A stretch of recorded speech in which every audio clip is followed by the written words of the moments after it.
honest, a lot is happening, but again, drawing our main focus on what is happening in some of these countries. And to be very specific, China, a giant screen fell and injured 2 dancers in front of horrified fans at a concert in Hong Kong by the hugely popular boy band Mirror. The video screen crashed one performer before toppling onto others. Footage circulating online showed, and the music concert was immediately halted, and the band's manager asked crowds to calmly exit the arena. Hong Kong police confirmed to local press that 2 male dancers were hospitalized, and a local hospital said one performer suffered neck injuries and was in serious condition in intensive care, while another was stable, the South China Morning Post reported. Now moving on to Xi warns Biden against playing with fire over Taiwan. Now Chinese President Xi Jinping has warned his U.S. counterpart Joe Biden against playing with fire over Taiwan as the pair held their 5th call as leaders at a time of simmering economic and geopolitical tensions. Chinese state media reported that Xi told Biden that the United States should abide by the One China principle and stressed the China family opposed Taiwanese independence and interference by external forces. Now, at least 5 migrants drowned and another 66 were rescued in an incident involving a suspected human smuggling boat near an uninhabited island west of Puerto Rico, according to officials in the United States. The bodies were found on Thursday by Puerto Rico Department of Natural and Environmental Resources park rangers on Mona Island, the Coast Guard said in a statement, adding that 66 survivors, including 2 minors, were safely ashore. Now, the U.S. Coast Guard spokesman Ricardo Castrodad told the Associated Press that the boat fled the scene and it was unclear how many people were on board at that time.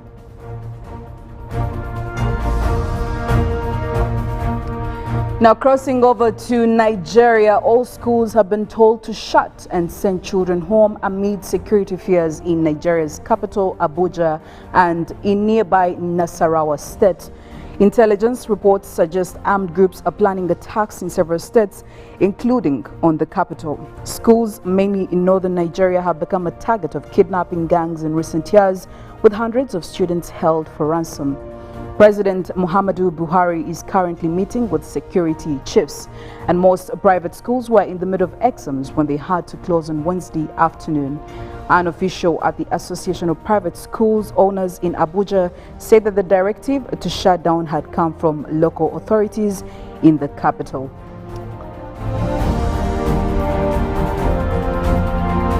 Well, clearly, when you look at what is happening everywhere, children are at such a risk, and seeing that our very own here are getting back at home because schools cannot afford to feed them anymore 2 weeks earlier than planned. It really tells you a lot, and it's because of this that we really want to find out from you if it is possible for parents to actually educate their children while at school, just like Felix suggested.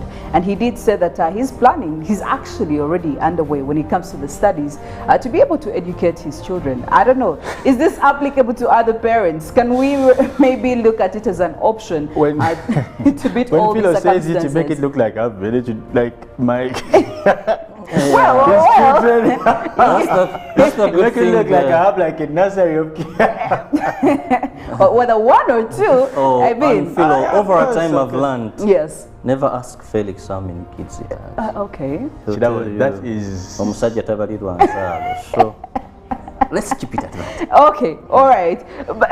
But whether 1 or 2, I mean, still, it's a child and they still need to be educated. So do you think this is actually an idea that we could look into? Parents educating themselves to be, to be in a position to educate their children while they're at school. If at all they can. Robert, is that an idea you'd buy into because Felix is already on board with it? And I doubt. You see, we're in a time of where time is very less. There's so much you have to do. So my colleague Felix, I'll bring mine at your place. Clearly you can't give what you don't have. I relate with Uncle Bob. But you definitely must accrue something to share with the kids. But Philo, just on a lighter one, I'll be having an interview with the director at the Uganda Law Development Center. Definitely ahead of their celebrations today. Yes. They're having their graduation today. So we'll be talking about the transition of this particular institutes. Yes. Where it's come from, the diversities that you want to hear about now that they have different centers. The scrapping off of things like pre-entry, legal practice, the effect of LDC and all this kind of the bar course. So we'll be having a discussion just in a few from now. Well, indeed, this is the kind of interview you wouldn't want to miss. It definitely will lighten up your Friday morning. We'll go for a break. When we get back, remember that it is still Good Morning Uganda Friday special. We have a lot coming up with the interview, of course, including inclusive Good Morning Uganda.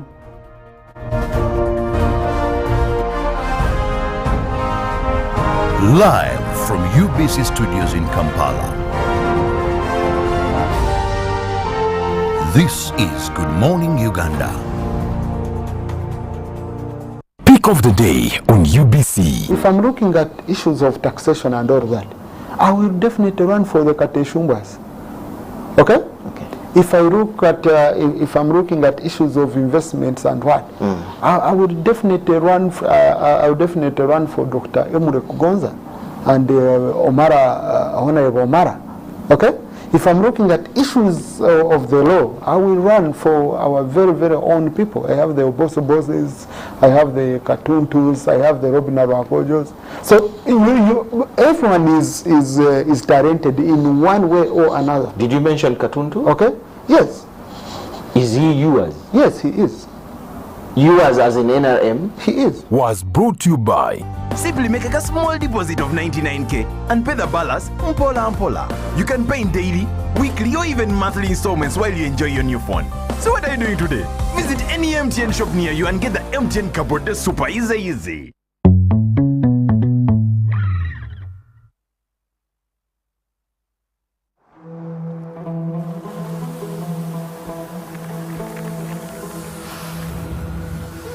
A World Cup in the desert? The first one in the Middle East. The first to be held at the end of the year? That's crazy.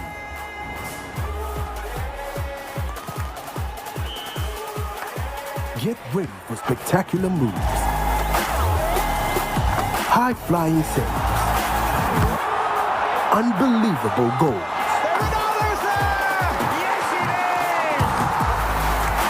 Out of this world celebration. Would you believe it? What a moment here! All 64 matches live. That's over 5,000 action-packed minutes of the FIFA 2022 World Cup Qatar.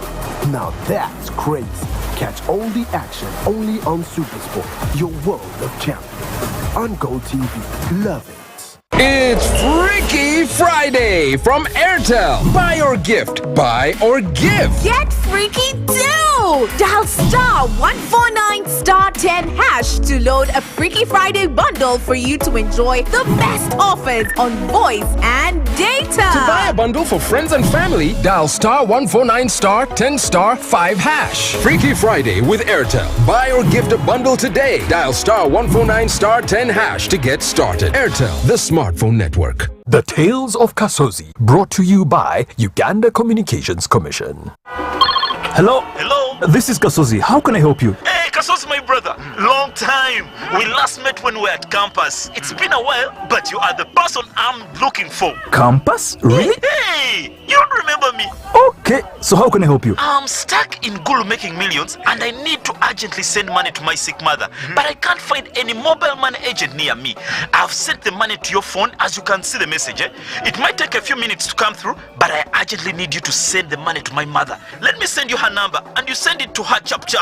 My friend, I'm afraid your mom is going to die. What? Because I don't know you, I never went to campus, and I'm also in Gulu. So can we meet at CPS, we talk about it? Stay tuned for what Kasozi does next. Tofera, refrain from unnecessary engagements with strangers over the phone. This message is powered by the Uganda Communications Commission.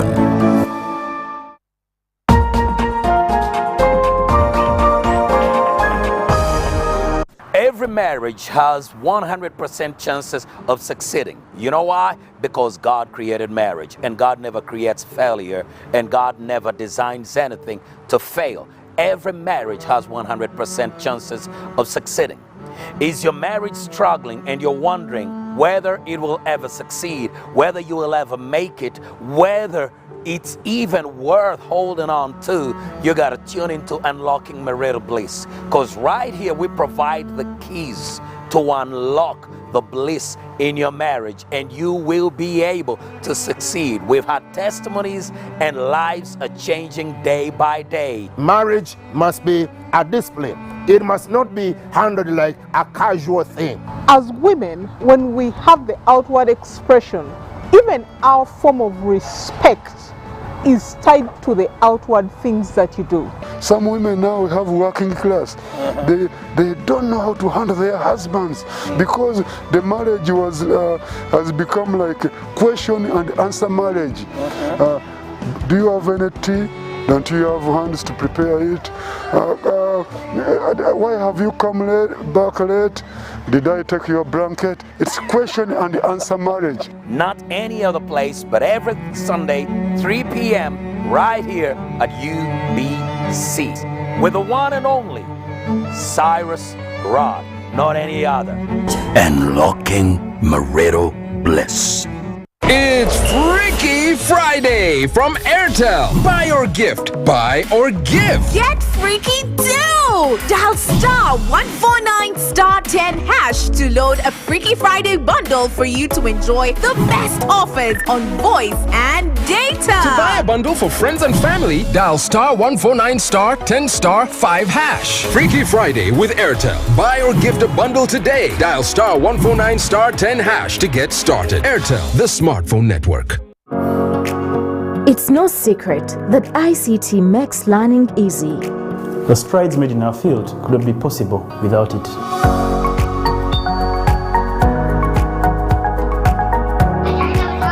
And now we can watch our favorite show. My radio is my best friend. UCC provides an enabling regulatory environment and policy guidance for healthy competition. We also facilitate ease of doing business in the communications sector through licensing, standardization, spectrum management, tariff regulation, rural communication development, and consumer empowerment. An informed consumer is an empowered consumer. UCC supports local content and innovations. Driving the development of a robust communication sector in Uganda is Uganda Communications Commission.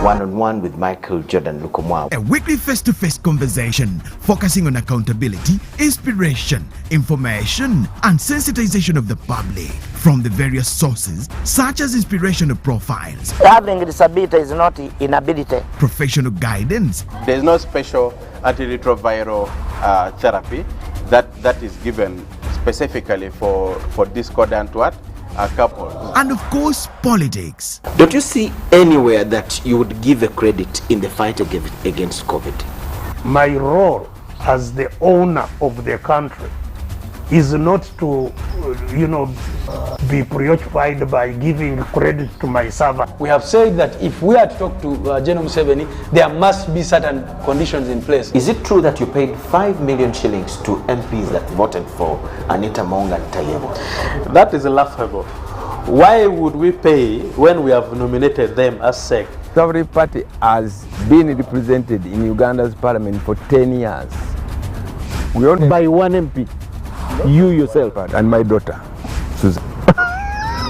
Every Friday 9 p.m. it's one-on-one with Michael Jordan Lukomwa on UBC TV, inspiring Uganda.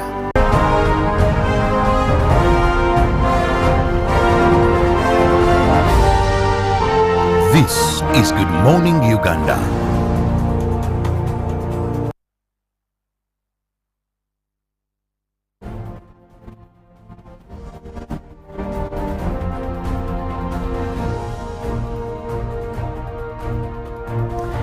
Good morning, Uganda Friday. Special thank you for joining us yet for another insightful and fun discussion for this morning. My name is Philomena Mastiko, and I am in the company of Robert Kirabo, Nyonyintono.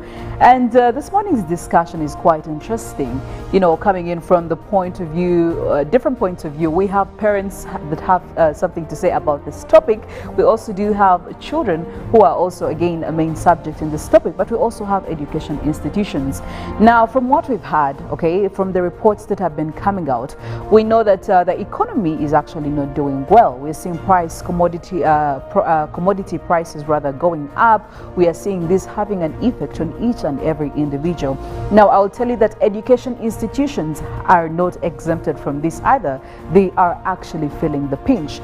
And because we know that education institutions do really keep our children, you know, engaged with all this education that is going on, but also for quite a while, they've decided that maybe they need to be going back home 2 weeks before the time that was allocated for them to return. Now, the reason is that feeding them has actually become very expensive. Now, you are dealing with quite a big number of students who have to feed breakfast, lunch, and supper. Now, because of all these price increases that are going up and up and up, we're not seeing them reducing any time now. They've decided that maybe these children should be able to return home. But the question right now is, are the parents also ready for this responsibility? Because I will tell you for sure, I've had some parents say, well, at least the children are at school. We know that they're being taken care of. We paid school fees, you know, which were also really hiked at the beginning of the term, especially for most private education institutions. So now, Robert, as a parent, and I really wanted to come from you because you're a parent, you know the pinch. Maybe us who don't have children yet, we may not know. We're still hustling for ourselves. But as a parent, do you think that parents are also ready for this responsibility? Because now education institutions are saying, you know what, we cannot handle this anymore. The next 14 days, we don't know what to do for our children and for your children as well. So we're giving them back to you. See how you can deal with that. First, I want to begin by calling upon Ministry of Education and Sports that they should come in and save the parent. You know, schools have become so exploitive. Yes. In this country, and it seems they do what they want whenever they feel. Now, this was a body that brings together private schools. At one time, they will hike school fees and tell you we've added this because of commodity prices. Then after they have gotten that money from you, they send children home until you're able to pay that money. Then they wake up and they say, now we can no longer move for the next 2 terms. Yes. And you know, that is it. You know, when I looked at them, their chairperson suggesting that now these children go back home, you give them holiday package for the remaining bit of that term. And I'm like, goodness me. So holiday package, are they learning? You're coming from COVID, they've missed so much. Yes. We have a bridged curriculum, but even with that, you still want to lose time. They should be in class and learning. So Ministry of Education and Sports, let's see you bring sanity in the education sector. This time we've had candidates register for UNEP. Yes. Ministry puts, or UNEP puts a figure that this is what we want. Then schools go, find all ways, and almost multiply that by 5. And it is okay. And no one has anything, yes, they don't say anything to them. The parents will complain, but then they will pay the money because they don't have any other option. They'll tell you, well, if you're complaining, then cut a coat according to your cloth. Absolutely. Just know this school is not meant for you. There's another school. There's another school. At the end of the day, they still teach the same curriculum. That's what a head teacher, that's what a president of a school will tell you. Now to the issue of our parents ready. I must say the world has become very dynamic, Philo. There's so much that is required of a parent. And many parents, where my child goes for, that is pre-primary. Yes. One time, I went to pick him. Usually the van picks somewhere, but that one time, I said, let me go and pick him because I wanted to pick him a bit earlier. Then things we had a function, I had to take him, those buying and all that. Now, as he was coming, I saw this, you know, these toddlers. Yes. And I asked the teacher, I saw 1, 2, 3, 4. I asked the teacher, Teacher Angel, what are these ones doing here? She told me you have a daycare. I said, fine, you have a daycare, but I'm even seeing clothes. Told me, no, some parents bring these children on Monday morning, pick them on Friday, they have 2 days with them. Yes, I'm speaking facts. Monday, Tuesday, Wednesday, Thursday, yes, Friday. they pick them Friday. Yes. This is a child crowing. Friday, Saturday, Sunday. Mondays they are going to work. They drop the kid. And I'm not talking about poor people, unprivileged people, no. Because the cost, I want to mention that, but you know, these nursery schools, you understand, Yes. Kampala nursery Yes. schools. So if you're going to even to have your child there, it means this parent is paying already about 1.6 a term. And for these children, even holiday is not there. You know, there's an extra because the parents don't have time. Who are the parents? They're working in key offices. These are not children of tomato sellers. Yeah, because I mean, if you can afford to you know pay quite 1.6 million Ugandan shillings, clearly you have the money, you have the resources to pay for the child not to be with you because you're a very busy parent. And it's not that these parents don't want to have their children. That's why at least they have the window of Friday evening because you know maybe they're not going to work Saturday, they're not going to work Sunday. Then Mondays they're going home. I mean they're going to work. They drop these babies. Yes. That, in one way, as a parent, I felt so bad. Told me, we have so many, even your son has classmates that are in boarding, but because we are a nursery, we don't call it boarding, we call it daycare. God investigate these daycares, some are boarding schools. A parent, they accommodate from 2 weeks. That from 2 weeks, you can bring your child, either you drop in the morning, pick in the evening. Yes. Or they have this child for the 5 days. So, parents, because of what the world has become, feel you're working. You leave home at 4. If you had if your better half was maybe also living at 6, maids are very expensive and unreliable. Yes. Those girls can beat a child. Because parents have told horrendous stories about the experiences they've had with the house helps, especially when it comes to dealing with these children. And I mean, for the last couple of years, we've seen videos going viral on... Recently, I saw one, a maid was annoyed and put her urine and was giving the child in a bottle, and good, they had some cameras. And yes. So, then you find that the safest place then is school, because they are professionals, they are being paid very well, so that is the safest place your child can be. So parents of late, many, when the term opens, it's not that they are like, we don't want these kids. Yes. At least now we know our children are going to be in safe hands for the next maybe spell of 3 months. They give a sigh of relief knowing and that... some will even plan. One will say, well, maybe I'll be able to go to this conference because children will be in school. Maybe there is a parent who already knows that they will come back. The term may end on 12th August, if I calculate very well. Yes. So this person even went to do business, knowing that 12th August I'll be back in Uganda, because children will have to come back home, then I have this time. So parents of today, schools have helped them. That is why during COVID-19 lockdown, when schools were not operating, we saw so many young girls get pregnant. Yes. But they were home with their parents. You know, some young girl, her future maybe was disorganized because she was home. These girls, when they're in school, they're occupied, they're safe, they don't loiter around. So schools are now an alternative. An alternative. Actually, they are better.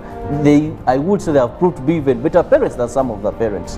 Now, children coming home, I don't believe parents are ready for that. More so in these economic times where everyone is looking for an additional income, As long as they have an inlet where they can pull some extra cash, they will take up this opportunity. And I mean, Robert, the COVID times, during the time when we were under serious lockdown for the 2 years, I will tell you for sure that revelations were made especially about the kinds of relationship parents have with their children, okay? As some parents got to know who their real children are. And I would tell you for sure that some children were also very happy that they got to spend quite some time with their parents, because some of them, I was watching a certain documentary and they were talking about how some children were actually never in the know of what their parents are. You know, to study your parent and create a relationship with them, all you know is that they wake up in the morning and they have to go and work and probably come back late in the evening, have supper, have dinner, bathe, and then it's just a cycle. Go to bed, you know. And for the children who are in boarding school, they will tell you that, well, if I don't see my parents on VD, I'm sure that I will be seeing them for a few hours during holiday. But now seeing that we are having this again, and now that I know very many parents are really not excited about this, because even when the children come back to school, now you have to start planning for the future. You have to start looking for tuition or fees for the next term. But again, how can a parent really have their priorities straight? Because Robert, I know for sure that as a parent, yes, you have children, they're your responsibility. You have to look up to them, you have to feed them, you have to educate them. But how do you also create a hierarchy of priorities? Because again, a child without parents' attention, there is a lot that can go on, a lot of wrong things that can go on. And the realizations are usually, they usually come into play much later on. So how can a parent prioritize or even get ready for such changes? Because we are not sure that this is the only change that is going to happen. Having children, no parent actually saw this coming, that a child will probably be home 2 weeks earlier than anticipated. So how do you get ready for changes like this? Oh, and I feel sorry for grandparents. Yes. I feel sorry for the likes of Brother Rattle. Yes. Because I've seen grandparents ask their children to bring their grandkids home. Mother asks, hey, what time do you leave food? I live with a maid. How old is the maid? I'll bring my daughter. Yes. Bring my child, bring my grandchild. I've seen them, so I feel for them. These days, actually, they are parents. They did their role, and they are doing that again. Yes. Maybe it could be better with facilitation now, that the children, those that choose also to continue facilitating. And I want to tell you, Philo, many of the children, now they come for holidays, the parents just drop them home, pack your clothes, go to the village. Yes. If it's this period of, if they have grandparents that are nearby, go to your grandparents. Let's look for money. But like you said, a parent, you must prioritize your child. You must find time. One, this calls for parents to revisit their schedule. Maybe you must forego certain monies, certain opportunities, but create time for your child. Others, most of the male flock, I'll speak for the men, that sometimes you're busy but doing nothing. You know, you come from work. I know men don't want to be home. Yes. For some reason.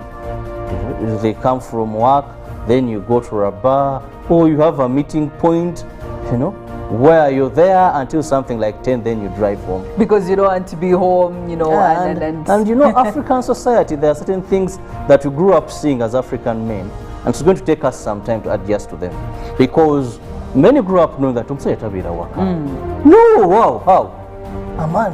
And many grew up knowing that even those days when they're just cultivating, yes, around evening, he gets his bicycle, drives. Those are the nearest joints. Those are the nearest joint. They discuss issues of national importance.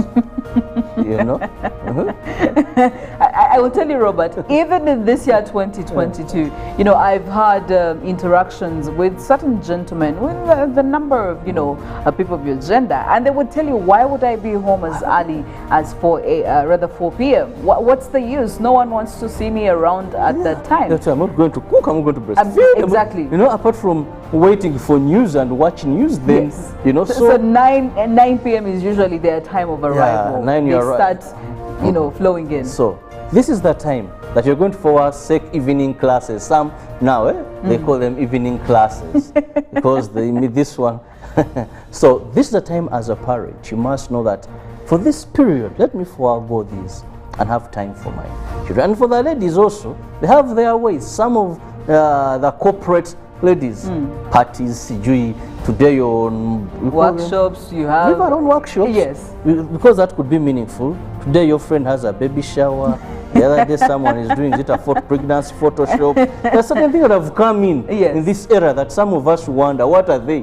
But it's a baby shower. Because it was a secret until someone gives birth. Today, tomorrow it is bridal shower. There are so many showers, I don't know what is happening.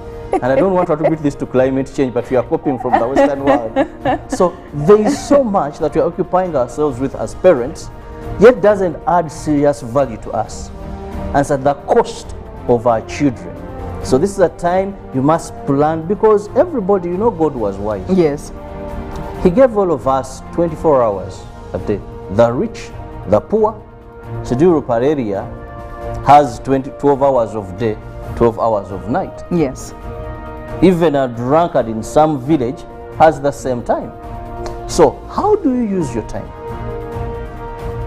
to benefit your children? And for the men, it's not, parenting is not all about providing. Because a man will ask you, Philo, I pay school fees, I pay rent, or if they build, I provide everything. What do you want from me? The woman will tell you the housemaid is there. And housemaids have done a great role. Yes. Today, many people, once they have a housemaid, they think they are, yes, it's good to call them home managers, because I visit a friend of mine and even had a title. Yes. Home manager. I waited to see the home manager. This was a housemaid. Well, they do. I thought maybe it was the wife. Some of them manage the homes the right way. You know why? Because why you chose that title? Yes. She knows what we are going, this, that. So that home manager is not the parent of your children. You're the parent of the children. And that home manager has different values that they will instill in your children. They may be perfect and you're praising them. For us, God did us a favor. We got a maid, she's like a sister in this home very well. But remember, you're the parent. So it's all about planning your time, make adjustments where they are due. You can't have your cake and yet eat it. There's some cost you'll have to forego, some sources of money, some leisure, some whatever for the good of your children. Just adjust, that's what I can say at such a time, and create that time. But my friend, the happening, the way this generation likes happening. You know, the style of parenting keeps changing, I've realized over time. Yeah, a decade ago, I don't think the way our parents raised us is the same way that the parents of this decade are raising their children. The parenting styles do differ quite a lot, and also maybe according to what is happening around us, the environment in which we raise our children, you know, and there is a lot really going on. So clearly, there is quite a very distinctive difference between the parenting styles of back then and of now. But also reminding you of the poll question where we did ask, is it possible for parents to start teaching their children while they are at home, say during holiday time? For example, like now where we have children who will be coming back to school 2 weeks, okay, 2 weeks before the anticipated time. And to be very specific, the children who are still in the infant stages, you know, pre-primary section and the lower primary section, because it could get a little bit technical when you're dealing with the children in higher institutions or even O level and L level. And Derek is having something to say. Derek from Makindi and Luwafu, he says, good morning, family. Now, unless Felix is talking about informal education, but formal education is hard for parents to teach their own children. Teaching is a full-time job which needs sacrificing, studying, and above all, some experience. Now, teachers can bear all that because they go into that sector knowing its challenges and still expecting something by the end of the month. Even a child mixing with others, interacting with them, comes with a lot of advantages than the one taught alone at home. And I really pick what Derek is saying, especially if you interact with children who have been homeschooled. It's a little bit different when it comes to their social life, okay? And social life is very important. Social life is very necessary, and social capital. You know, you keep building. There are certain skills we pick from, of course, the people that we surround ourselves with, especially the children. Some could be good, others could definitely impact them negatively, but they need to interact with them. So I really get the point that Derek is saying, and clearly teaching a child is not an easy task. School, there's so much. I remember one time I shared with you an experience where I was like, I went to school and asked the teacher, because my child comes back home and I'm like, this child at home doesn't eat. Yes. But when we pack for him a lot of things, returns empty containers. Like, how come at home he doesn't eat? It's a war. But then at school, the container, so I said, no, this time let me give whatever I can pack. It came back empty. So I was discussing with him, like, this guy has appetite at school. I don't understand all that. He told me, no, he's not the one who eats those things. He eats a little and others also eat. Like, do I pack for the whole class? So should I increase? Or this is unfair then? Yes. She told me, no. What we do when they all bring, because sharing is a virtue that you have to instill in them, so that they know that in life, everything is not yours alone. Yes. I was like, okay. Then I get this perspective of things. So there is so much that they learn from socializing. It's like a child who is you're in a phase, you have this one, you know, even when you take them to a party, they like to do shaming things. You know, they hold on what is not theirs, they begin crying, the infants. So there is so much that socialization brings, but also teaching at home. I don't know if you had a challenge with homework. Oh yes, I did have a major challenge with homework, I will tell you. Most of these toddlers, I want to tell you, these teachers, they do a great work. Teaching someone how to write their name, they begin with small dots and all that. So it needs training that maybe parents may not do the formal bit of it. Sounds, what? Then for P7, you're about to teach a candidate. Then P5, some of these things also have to recall them that and I will tell you, Robert, I think this would even be very, very complicated. Why? We have seen most of the schools, like 90% of the schools, give their children homework, you know, for the day scholars, and also the boarding students, they give them holiday package, which, by the way, they believe that parents can help them. And I think it's just a way of teachers letting the parents of these students know that you can interact with your child, you can relate with them through homework, because we are with these children 24/7, 365. So this is the only way you can get in touch with them, talk to them, interact with them, help them with the homework. But I will tell you, Robert, the complaints I have seen from parents, okay, claiming how hard this homework is for them, and this, you know, the point of argument is, we pay you to teach these children, okay?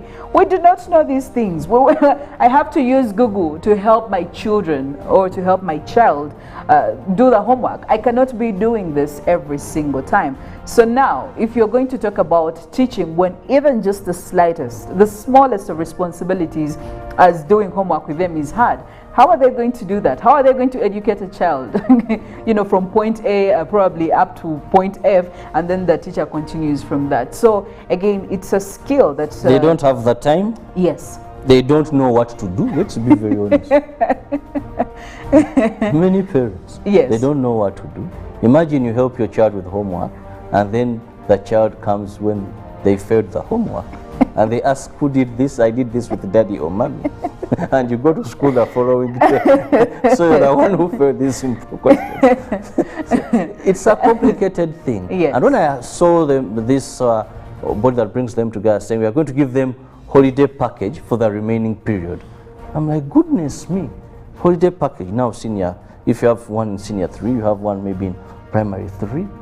So this parent, how do you remember this, what you studied in P3 very well, to do this holiday package? And I mean, the syllabi has changed for all these schools. You know, what you studied in P3, I'll tell you, Robert, it's not the same thing I probably studied in P3. And I can guarantee you that a current P3 child is not studying the same thing that I studied. Nursery, for us, we're in R, A, E, O, vowels. Yes. These guys are now sounds, I hear sounds. He's teaching us. So for you to tell the child, pronounce this, for you on your A, E, O, then the child is saying, a conflict of, you know, no, this is wrong. These are the vowels. They say, no, for us we study sounds, and you're like, now. And I will tell you, the children of these days are really so outspoken. They will tell you straight up, and they will tell you what you're teaching me is wrong. Definitely. It may not necessarily be wrong, but because that is how you learnt it. But they also have different ways of learning. So again, personally, I believe this is not a responsibility that most parents can execute, unless your parent is actually a teacher. Yeah, that is how they can achieve this. Though I want to commend a number of parents that really labor and do so much. Most of the ladies, yes, in terms of homework and holiday packages, because I know a number of mothers here. Did you do your homework? Yes. Yes. Okay, enter the car and we go. But you're supposed to supervise, look at what the child is really doing.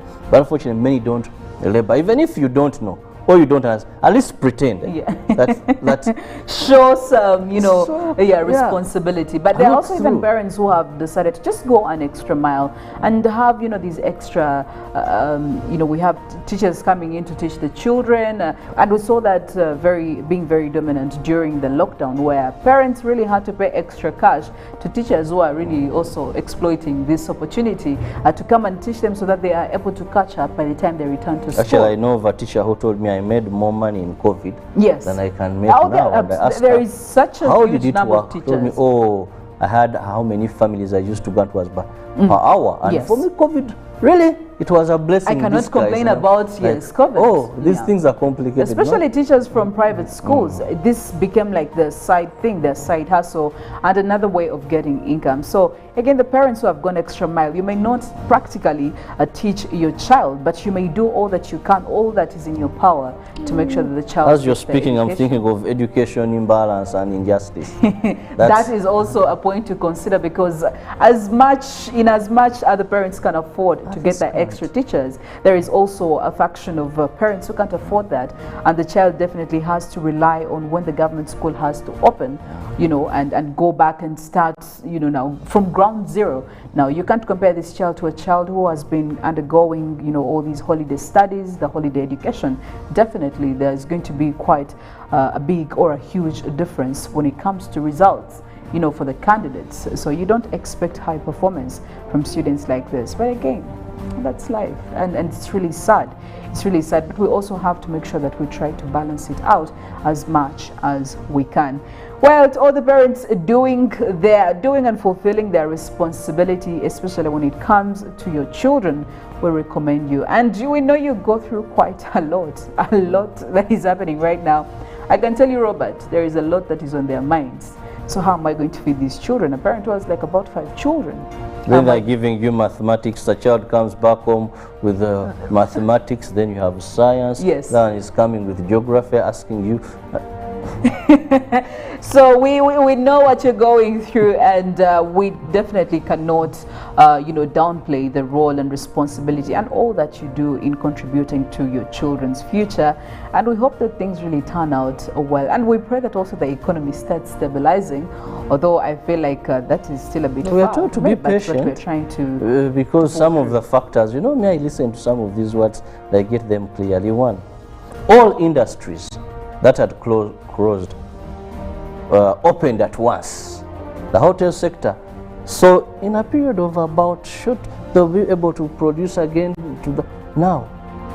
Since we went away from lockdown, how many months down the road, I'm not seeing any change, but things are getting tougher. I'm not saying that now industries have recovered, people are coming back. There's a gradual process into the economy, because if we are attributing the fact, I remember one time the Right Honourable Prime Minister said, people, look here, and it was evidence-based, that if you had these industries, they closed due to COVID-19. Yes. Now they're just starting production and demand is high. But now, many months into that, are they still starting production? I'm losing hope in thinking things are going to get better any sooner. But we need to go through and exercise some patience. Just be frugal. Be very frugal. Absolutely, be very frugal, like as recommended by His Excellency. Also, the challenge is some people, they want to be frugal, but when there's so much stress on them, they go to they find solace not in going to church and praying, not moving around. They find their solace when everything is so much on them. You go to entertainment places, bars. At the end of the day, they spend what they should have saved. So I think we better now resort to interreligious council should come and give us definite other ways of how you can enjoy being in the presence of God, because there you're saving, unless you go to these churches that also are targeting to exploit you. You think I have so many problems, so let me go pray, and there you find a very crafty man of God or woman of God who will even tell you what you've left home Uganda bring. So where should we run? That's it from our morning's discussion. Right now, we'll be headed into the papers to see what's making the big stories in our dailies. The New Vision, the Daily Monitor, and also our counterparts over there in Kenya, that is, of course, in the Daily Nation.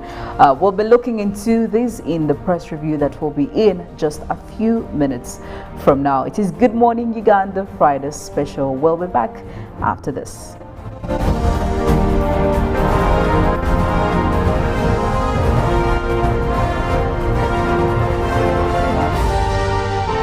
This is Good Morning Uganda.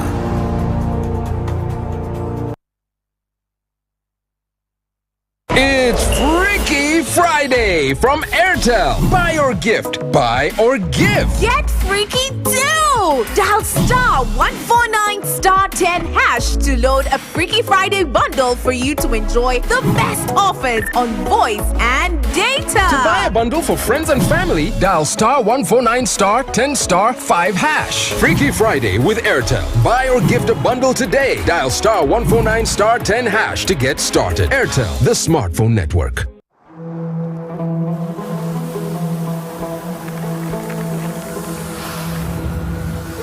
A World Cup in the desert? The first one in the Middle East.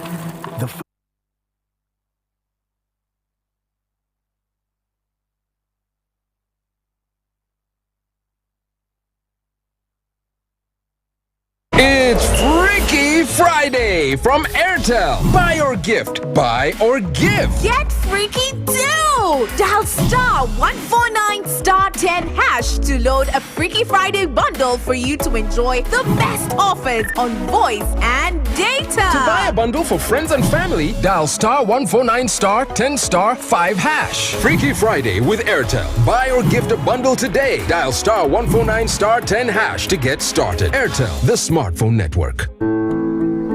Every waking day is a reminder just how beautiful this, our land, truly is. The kind of beauty that you can only find here. In the lush green all around us and the wondrous sights within.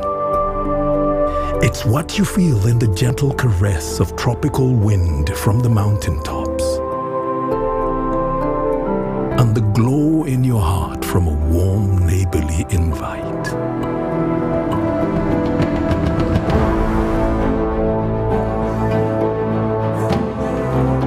It's in the distinct aroma of our cooking to the taste of food that takes you on a journey.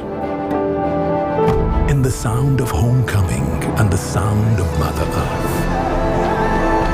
In the magnificence we find on our travels and the exciting moments we experience. Ours is the kind of beauty that comes in all things big and small. All we have to do is awaken our senses and truly enjoy what's uniquely ours.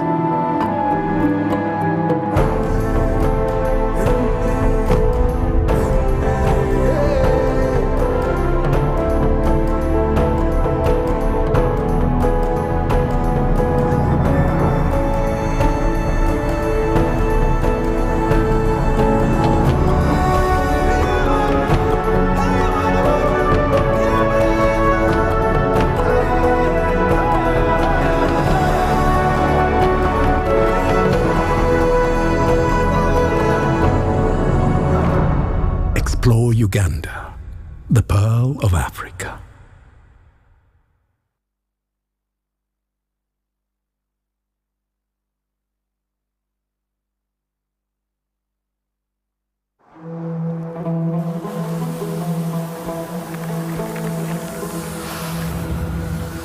A World Cup in the desert? The first one in the Middle East. The first to be held at the end of the year? That's crazy.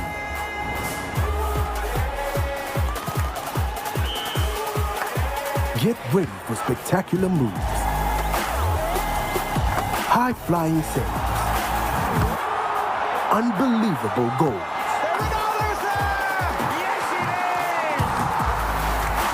out of this world celebration. Would you believe it? What a moment here! All 64 matches live. That's over 5,000 action-packed minutes of the FIFA 2022 World Cup Qatar. Now that's crazy.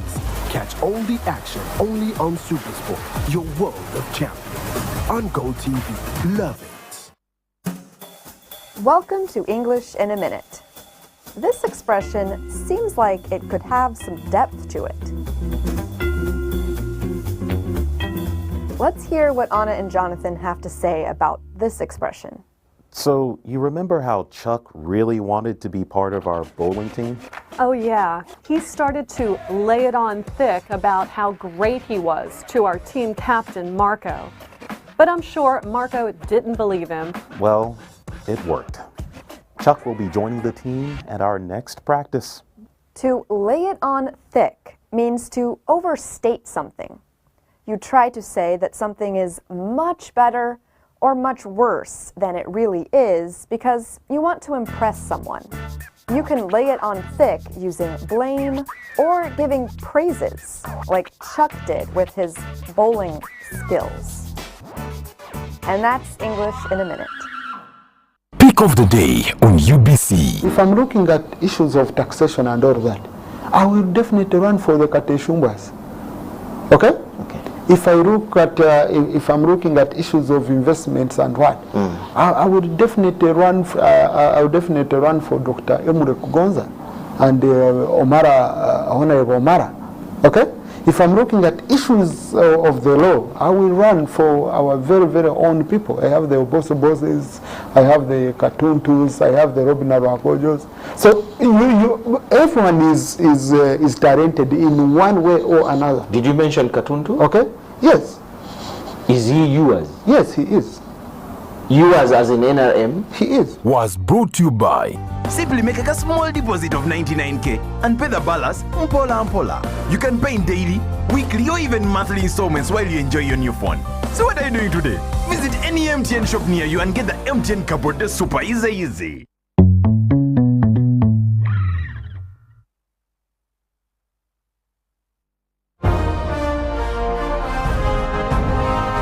Live from Now Avenue in UBC Studios. This is Good Morning Uganda.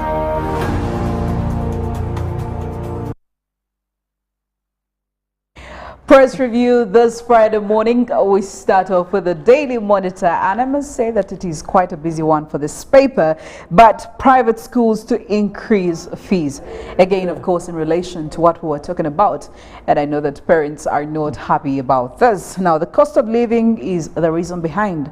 You know, the schools say given the rise in the price of commodities since the start of the year, it would be hard to sustain current service levels at the institutions during the third term without increasing charges. Now you can catch this story in the Daily Monitor on page 4. Now in more stories, we'll look at sorority polls, the outcomes. NRM's Herbert Ariko wins Sorority East MP seat, and we're looking at the NRM Party Director for Mobilization, Rosemary Seninde, who was congratulating Mr. Herbert Ariko after he was declared winner for this seat. Now this all happened yesterday. Page 3 has the full story of the Daily Monitor. KCCA plans to tarmac 29 roads in the city. Well, a reason for you to smile this Friday morning. Who knows, your locality could have a road that is part of the 29 roads being planned for. 18 million Ugandans stuck in poverty. This is according to reports coming in from the Uganda Bureau of Standards. Again, another story that you cannot afford to miss. Now, because it's a Friday, there is a scoop pull out for all your entertainment news, and they're talking about how Judith Hard finally gets her story heard. Which story is she talking about? Reason for you to grab the Daily Monitor this morning. And onto the second page of the same paper, arts teachers upset over scientists' pay. They're giving you a detailed story in that. Taking you back in time, General Lutwa swears in as a president. The year was 1985. And Prince Charles marries Lady Diana. The year was 1981. We also have the new vision. What are we looking at this morning, Robert? Well, first the Sorority East by-election winner, that is NRM trounces opposition in Sorority East by-elections. That was yesterday. And still civil servants allowances, government tightens rules. Over 30,000 government workers to be affected. That is according to the new vision, and that is more on page 7 for you. So if you're a civil servant, check out there. Now, teachers jailed for caning student. Well, corporal punishment. Now here comes a jail sentence. Page 12 of the new vision gives you more of that. Still, we have East Africa. Museveni roots for East Africa peace. That is a space project. And showbiz, Nigeria's tour savage jets in the country for a concert. Nema okays Sudu's Entebbe Hotel project. Which hotel? Well, project is this. Go on page 9 of the new vision. And Cheyo series, we see journalists detained after her cover is blown. Well, it's a Friday, and usually there's so much regarding weddings and all that. So bride and groom, they give you that is back with bang. For people that are planning to get into this. And of course, still looking at the second page, there's so much regarding tour savage and first, second class degree holders to get free skills lessons. We go down the memory line according to the new vision. It was on this very date, the year 2003, when Grace Michael whips over abducted children. Then still the same date, but the year 1998. Here we see not to see witch hunt Congo elders, citizens COVID-19, while they just give you more of the statistics reminding you. Now we have 38 new confirmed cases, positivity rate is at 2.2, and of course death is 0 due to COVID-19. That is a reason why we should maintain that, have the mask on, social distance, but most importantly, go and get vaccinated. Absolutely. And if you only got one dose, you can always go and get the second dose, and also the booster shot. And you see, there are certain things Ugandans brag about, post on their pages, that don't make so much sense. It is time, you feel proud, post your vaccination certificate. Absolutely. You encourage someone from the Ministry of Health that this person had his 2 doses and even booster doses. So instead of showing us when you're taking a beer, and so your status today is a Friday. Well, the daily vaccination status, that will impress someone. The Daily Monitor Sports section, rugby cranes out to break pool shackles. Now Uganda starts against Kenya in what looks like the country's most important game if they are to progress from the pool. Beating Australia is way tougher than getting one over Kenya. And also looking at Commonwealth Games, of course, they're giving you a lineup. Yesterday, we had to watch, or we were, well, I don't know if anybody else did, but I did. I watched the opening ceremony, very, very beautiful. I saw the Ugandan delegation coming in, and I saw, I think it was Michael Okorach holding the flag, showing how Ugandans, very happy people, very, very happy people, and I hope they will be representing us and come out as victorious. Now, Formula One final lap. Now, 4-time world champion Sebastian Vettel will retire at the end of the 22 season. He announced after being hailed as one of the greats. Now, this is one of the few gentlemen I know, and the Formula One driver representing Aston Martin at just 35 years old. The man says, at the end of 2022, I am done. My calling is done. And all congratulatory messages and how he's going to be missed were coming in from all the other teammates. And indeed, we're going to miss this great man. Now, controversies at the Commonwealth Games over the editions. Again, another story you could catch up on.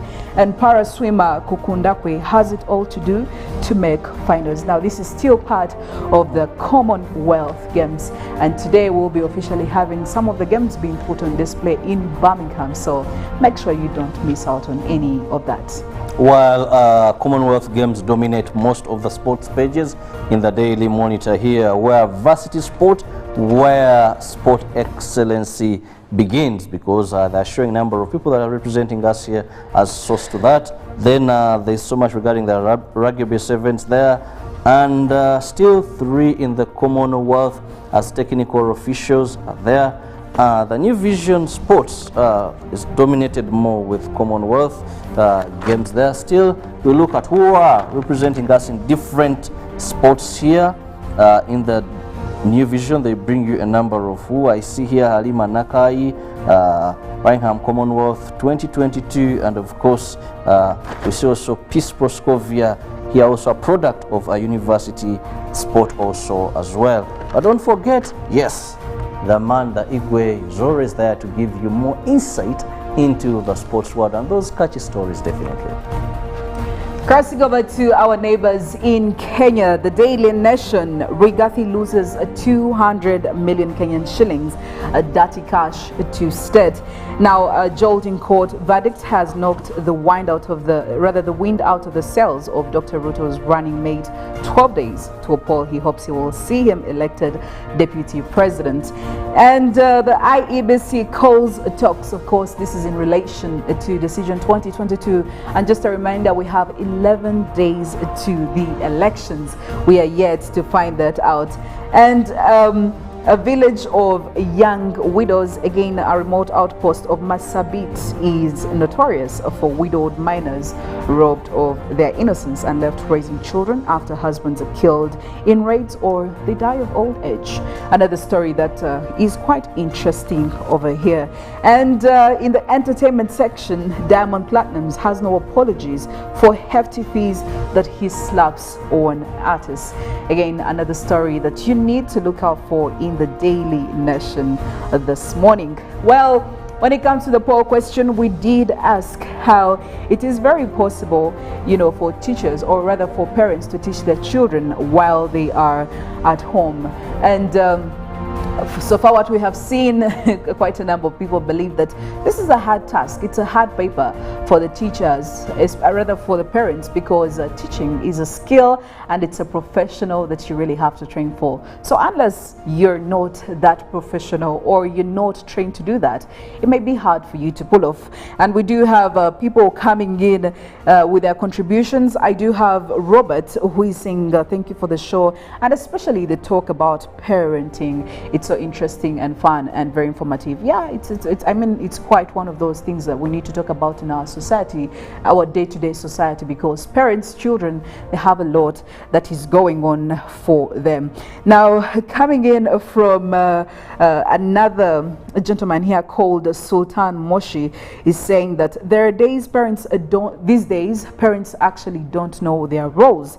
It's actually worse with those that have official jobs, and they leave their children to the house helps to be the ones to raise them, and they claim that they are tired every single time they come from work, so they don't create time for their children, not knowing that the informal education is actually supposed to be done by them.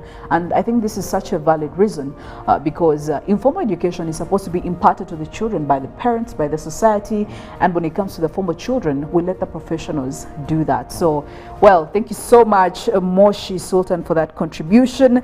And also coming in from Wonge Edrin, thank you for watching us and for being part of the conversation as well. We thank your contribution. Remember, we do have a live coming in where we have Felix, a very, very exclusive one, where he will be talking with the director of LDC, especially now that they are expected to be holding their 49th graduation of all these students that are coming in. We are having new councils on the market, so we need to brace ourselves for that. Are you ready for that kind of are we celebrating? Do you have any person graduating from LDC today? I don't have. Okay. But of course, the more we have these legal protectioners on market, yes, I believe it's going to help even the poor easily access justice. Absolutely. Because I must tell you, getting an advocate in any case is damn expensive. But of course, factors of demand and supply, the more there will be many on market, the more then maybe someone can get a lawyer at a cheaper price. On a lighter note, somebody made a joke that now that we're seeing very many, counsels and lawyers coming on the market, there's a possibility of having a high rise in crime rate, because people are sure, well, we do have the lawyers, I can afford one. Definitely, I don't worry about that. But again, we're not encouraging you to involve yourself in all these acts of criminality.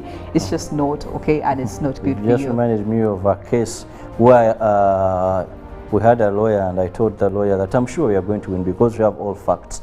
He told me, Robert, it's not about who has the facts. It's about who is more smart. So never go to court thinking, these are the facts, I have the facts. You may come out when you have lost. It is who has the best lawyer and who has better connections in the corridors of justice. Well, that's it from our papers this morning. Well, seeing as it is a Friday, and we know that every single time we make it a point to give you a buffet of options on how you can engage yourself this weekend, the entertainment. Like always, Mollen left me with that responsibility, and I am here to fulfill what should ideally have encouraged you to go on and engage yourself in. So we'll be going in for just a very short break, and when we get back, I'll be giving you movie options that you can look out for this weekend.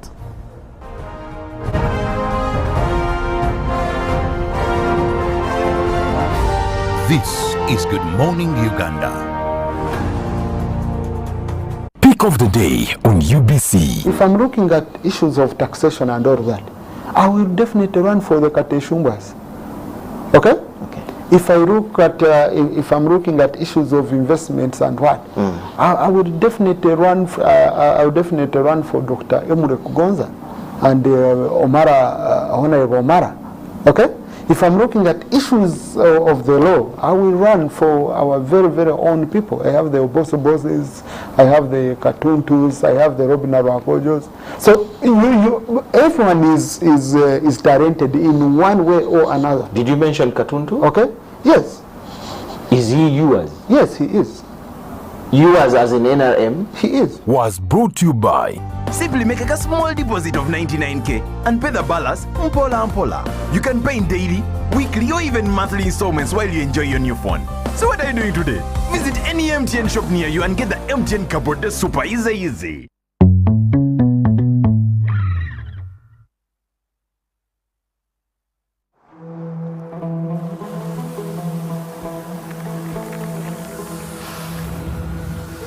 A World Cup in the desert?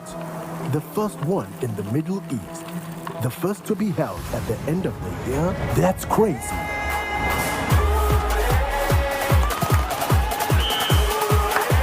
Get ready for spectacular moves. High-flying saves. Unbelievable goals.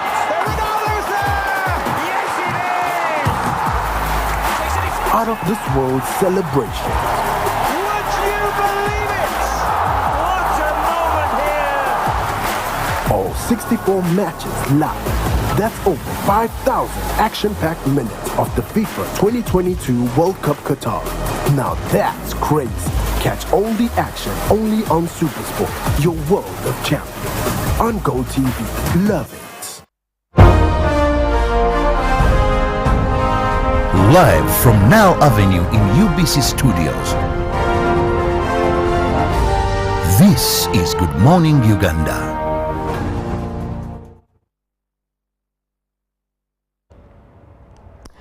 Good morning, Uganda Friday special. Well, right now we are connecting to Felix, who is going to be having a conversation with the director of the Law Development Center here in Uganda and telling us what plans they have for today's graduation, and also have some other discussions just in a few.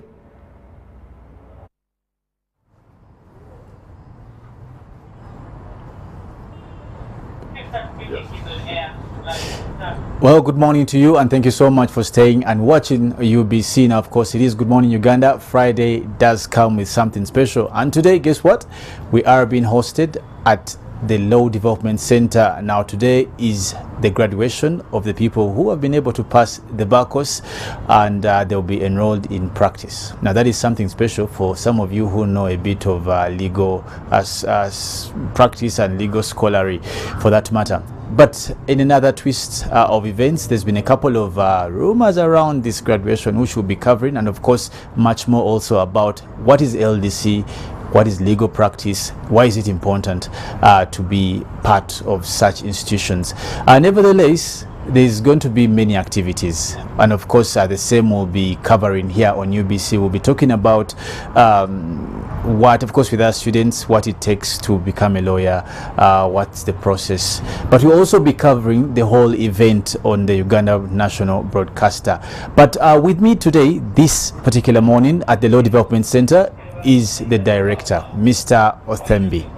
We want to digest and also delve into the issues of the center, but majorly focusing on its transition from various aspects. But allow me also to say good morning to the director. Good morning, Mr. Othembi. Good morning, Felix. How are you? Oh, wonderful. Couldn't be better. Absolutely. It is a beautiful morning. It's a beautiful morning, nice and cool. Surely. And as long as we don't have rain, I think this is wonderful weather for us. We hope it stays like this. Absolutely. Fingers crossed. Clearly. Yeah. But of course, also, we see there you guys are ready. Yes. They are quite very beautiful preparations. Yes. How is the center? The center couldn't be better. The center was established in 1970, and we are now just a little over 50 years. Oh. Of course, a person who is 50 years old has gone through a lot in life, has matured, has had pains, has had heartbreaks, has gone through all different things, but is in a position where they are comfortable in themselves and in what they do, and in what we pride ourselves as a center for excellence. And as you see from our logo there, we have a tradition of legal excellence, and that is what we are aiming to promote. The center is known principally for the bar course, which is a qualification which allows a person to practice law in Uganda. Without doing the bar course, here or now in other jurisdictions where the law allows, you cannot practice law. So this is a very important qualification for our students. But LDC doesn't conduct only the bar course. Today we are going to be graduating some students in the diploma in law, yes, and also in the diploma in human rights. So those are also two key programs, that one-year programs that we do. In addition to that, we have short courses like the administrative officers law course that we conduct here and in our different campuses and regional centers. We have courses for court bailiffs and executioners, and we also do tailor-made courses. So institutions can come to us and say we need some legal knowledge in a particular area, and we design a program with you, we design a budget together, and we do that kind of training as well. All right. Now, having talked about this brief background of the Law Development Center, we'd also want to throw more light. Most recent, we've heard that there are various centers you've opened up. Kindly just inform our viewers out there about these particular centers and what informs this expansion. Yeah. Well, the expansion was basically informed by the increasing numbers. And we reached a point where we felt the Kampala campus was getting congested. We also realized that Kampala has its challenges in terms of the operating environment. You can hear traffic just across the road. We are right next to Kiseka Market when traders are rioting and being chased. There's tear gas around and all that. So we've had our challenges. And government's policy is to bring services closer to the people. So LDC took a decision to decentralize its campuses. And we decided to go to Mbarara in the west, Lira in the north, and Mbale. We started with Mbarara, which is fully operational. Lira is in its second year. Mbale is going to be opened in the near future. But when we were opening the campuses, we gave one guarantee to our stakeholders, because the main concern was, will you be able to maintain the standards that you have at the center in the other campuses? And our guarantee was that we are going to give the same standard of any training that we do, whether it's a bar course, whether it's a diploma in law, diploma in human rights, exactly the same standards. And it was based on that agreement that our stakeholders allowed us to open. And we got the funding for this. We are very grateful to our Parliament, to our Minister of Finance, to our Attorney General, and all those who pushed for this, the Minister of Justice. So we're able to get that funding, and we've opened these centers. And we have been vindicated For the last 3 years in a row, the Mbarara campus has been the best performing campus between Kampala and Mbarara. Yes. And this year, we have the first group from Lira, and they are the second best performing campus. So, not Kampala, yes. So, we have been vindicated that we took the right decision, and that we have put people in an environment where they can concentrate, where there are no programs coming up. Here, every weekend, there are parties, we are going clubbing, there are weddings and all that. You go to your hostel, you get visitors, friends coming in, but yes. Now, if you're in your hostel in Mbarara, somebody has to get on a bus and go for 5 hours to come and visit you. So you're not going to get those kind of distractions. So far, at least we are celebrating that particular decision. But now this year, we've got more than half of the students at the Mbarara campus passed the BACOS outright, whereas in Kampala it was about 38%, and Lira was about 43%. Okay, now now that you brought in the aspect of passing, I would want us to just talk about it as well. Precedentedly, we've been having challenges with the BACOS. It's one of those courses in Uganda, you would say that the failure rate is quite high, and people attribute it to the mode of training or tutoring. Any comment about that particular challenge? The performance of the BACOS has been erratic. Some years it has been better than others, but in recent history, even the best performance has been about 70% passing. That has been absolutely the best. And that was in the time when we had the pre-entry exam. That would sieve off really a number of people and bring on board what I would call the best of the best. So, if you compare last year and this year, there's a marked improvement. Last year was probably one of our worst, only 10%. COVID, online training, all these different issues, examinations management, all that. But we had about 10% passing the course. That was one of our worst performances. And that was the first group that we came on, that came to LDC without pre-entry. So those were all factors. This year, we've had about 43%. So it's a marked improvement. It's a huge improvement. But we could still do better. However, you can't have your cake and eat it. You cannot say that we're going to let everybody with the LLB and expect everybody to pass. So that is really the give and take.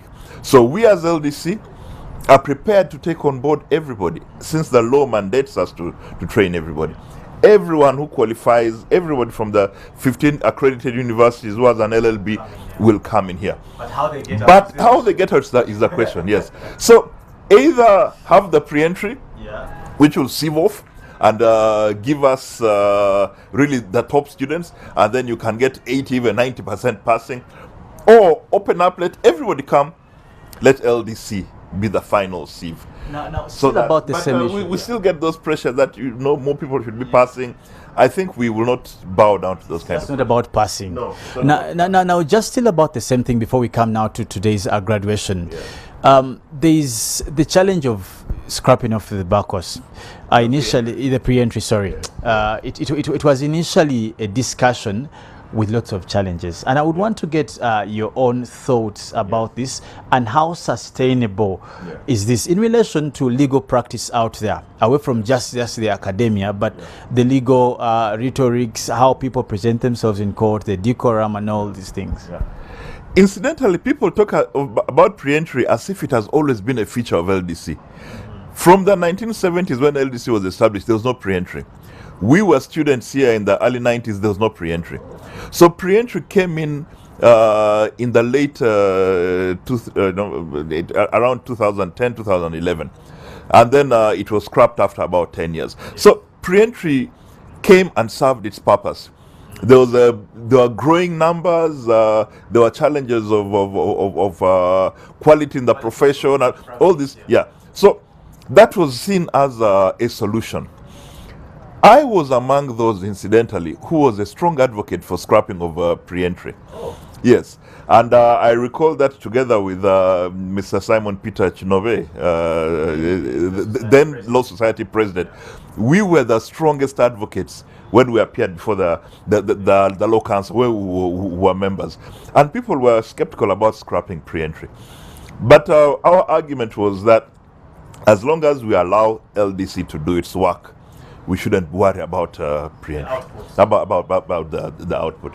And there are those who are even saying, no, but maybe we should reconsider pre-entry should be reintroduced.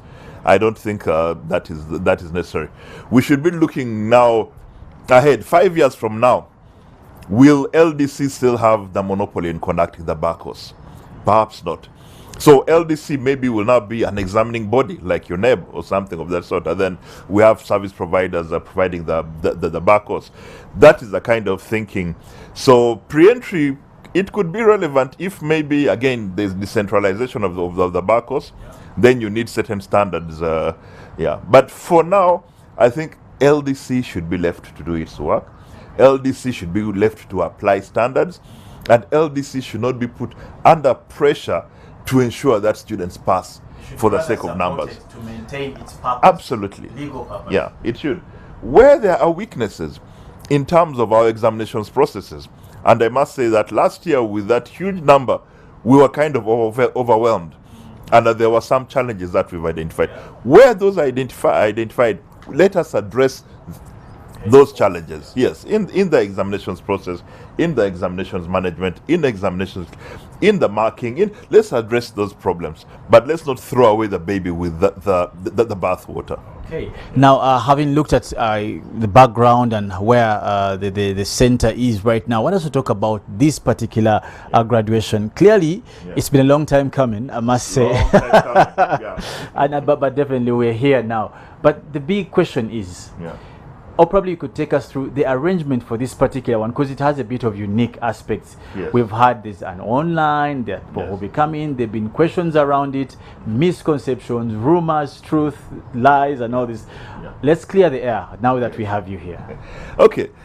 First of all, there's nothing magical about having this kind of hybrid ceremony. Last year, graduation was entirely online, totally online. We had 3 students who came here in attendance to represent the others, and the total number of guests here were 20, including those 3 students. So we sat here, 20 of us, and we graduated. It was no big deal, not a big deal. So since then, things have improved. Many people are vaccinated, COVID incidents are down, there are less deaths and all that. Things have improved, but we are not yet out of the woods. We must accept. Numbers are rising. It is a matter of fact that those numbers are rising. Now, as LDC administration, we were actually preparing for a fully physical ceremony. And the chair of the graduation committee and the team were preparing for a full ceremony. This ceremony should have taken place in June last year. It couldn't because we didn't have a management committee. When the new management committee came on board, we presented to them the arrangements we were making for graduation. And the management committee said, but why, how many people are we expecting? And we said there'll be over 5,000, the graduates and parents and all that. And the management committee said, let us err on the side of caution. Let's have a hybrid ceremony. Next year perhaps will be fully open, but let's be cautious and bring on board some students to represent the rest. And indeed, we have a total of over 150 students who are going to be present. Okay. That whole row there is for students. The top 10 in diploma in law, the top 10 in diploma in human rights, and every student leader, all those who are in the guild, the farm leaders, going to be a physical, and then the top performing students. Every student who scored the first class in the bar course is going to be here, and there are 126 of them. So we have a total of 150 or so students who are going to be here physically, plus their parents. That's another 300. So we're going to have 500 of them, plus our other guests who are going to be here, invited guests. So we're looking at about 600 people. So it's not really going to be a very small ceremony as such, but it is a representative ceremony. And this is a step, incremental steps from what we have been through over the last 3 years. Yeah, exactly. Yeah, and probably next year it will be fully fledged, physical. And with the kind of numbers that we have, we will probably be looking at having graduation at each respective campus. Why should we bring everybody here? We have taught you in Lira, in Mbarara. Your lecturers are there. Why don't they have the opportunity of also sitting with you? Yes, the district officials are there. They have been very supportive of what we have. The jealous institutions are there. So we might be looking probably next year at having graduation at each of the respective campuses. So that is something that we'll look at going forward. There are those who said for them they will not attend the ceremony, which if it is virtual. And indeed, I know 1 or 2 students who said for them they are not paying for graduation. And we've advised them that it's okay, you can wait for next year when it is fully physical. Yeah, if you feel so strongly, you can wait for a year when it is... there are those who are even complaining about, we paid all this money, we're paying 400,000 for grad. Yes, but graduation, because it is virtual, doesn't mean, or hybrid, doesn't mean it is cheap. You know, there are costs involved in UBC being here. Look at this setup here. This is not cheap. It is not free. And then we also tell them none of the money they pay comes to LDC. It's government revenue. People don't understand that. It's a standard so, and it is government revenue. So actually the students have paid to URA. Nobody has paid any money to LDC for nothing. You pay to URA. It is part of government revenue. Now the money to facilitate this is money that we are given by finance. Yes, so it is not that you gave us our money for that graduation or anything. So I do understand the feelings that, you know, the emotions involved, but we must also understand, Felix, that things have changed. Absolutely. The new normal we talk about, there is no going back to that, and we need to appreciate the fact that there is no law that requires us to have a physical graduation. You're not breaking any We're not breaking any law. So actually, we could even take a decision next year that, you know, let's have it fully online. Fully. Henceforth. From today forward, LDC will be doing a virtual graduation. There are universities that have taken that approach. There are universities that have decided that for them, for the next 5 years, that is the way they are going. Teaching is being done online. Even these students who are here, they've done a hybrid teaching. There are aspects, so yeah, I think the entire first term, we taught them virtually. So it is nothing new, and it is, but there are those who will always not be happy. And if we brought on board here 5,000 people, God forbid, and tomorrow there's an outbreak which is identified to have been from our super spreader event here, you'll see that the amount of pressure they would put us. Wow. Why? How could you bring 5,000 people together? So. But anyway, also still to probably inform our viewers, we will be covering the whole ceremony on Uganda Broadcasting Corporation, so be able to follow the graduates home, the parents home, the friends, legal practitioners, people interested, of course, entirely Uganda will be having the ceremony here at the Law Development Center, entirely covered throughout the time. So do not feel left out for some of you who need to follow the events as they'll be unfolding in this particular place. But also, maybe among the last questions I'll be asking Mr. Othembi is what next? You've been able to move, you've sailed through COVID, thank God. You've been able to make record, as you said, last year, did do good to the center. What's next? Next is infrastructure. Now, you can see some of those buildings, we have those lecture halls. These are really old things. The ones, yeah, you know, perhaps not, but we are putting up a multi-storied building that will be able to accommodate all our facilities. We also need to look at our campuses. We are renting premises in Mbarara, we are renting in Lira. We should be looking at how can we build our own home in each of these places, and ultimately also open up Mbarara. We are looking at how do we get on board more full-time lecturers, because currently we have very few full-time lecturers. They're just about 12. The other 100 or so are legal practitioners, state attorneys, magistrates who come and give us their time on a part-time basis. But this is a discussion we're going to be having, and how to improve funding for the sector. Today, perhaps I should also mention that our guest of honor is the principal judge of Uganda. So Justice Zaija will be with us as our guest of honor for today's function, and we are very grateful for that support.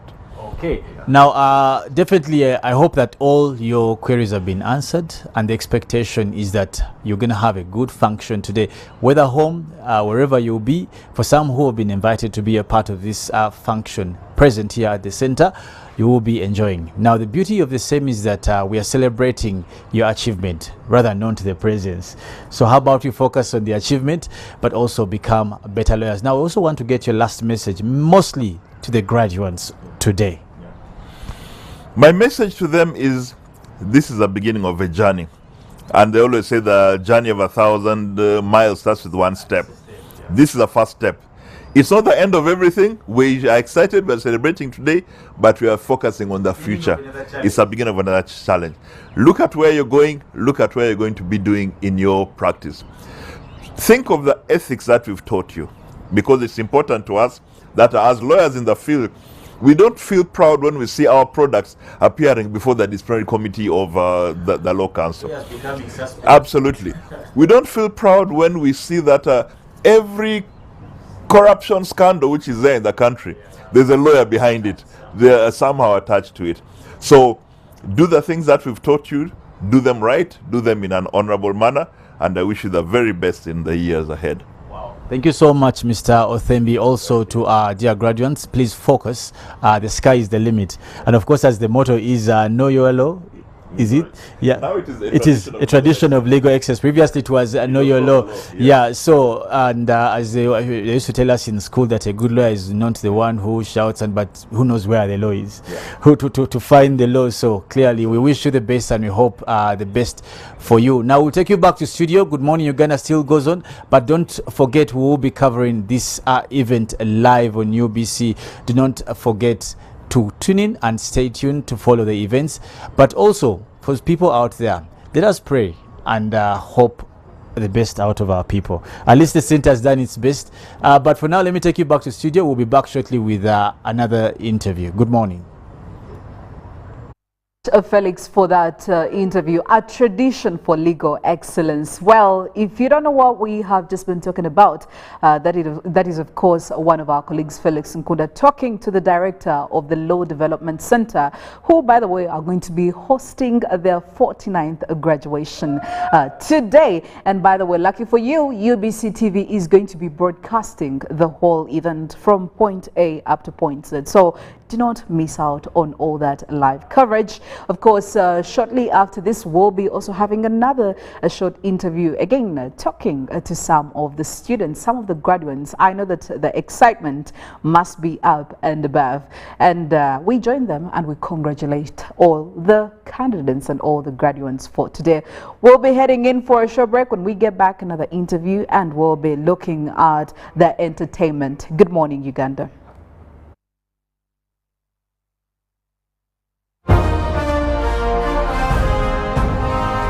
Live from Now Avenue in UBC Studios.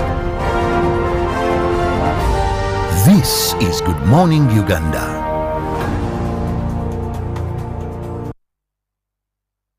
It's Freaky Friday from Airtel. Buy or gift. Buy or give. Get freaky too! Dial star 149 star 10 hash to load a Freaky Friday bundle for you to enjoy the best offers on voice and data. To buy a bundle for friends and family, dial star 149 star 10 star 5 hash. Freaky Friday with Airtel. Buy or gift a bundle today. Dial star 149 star 10 hash to get started. Airtel, the smartphone network.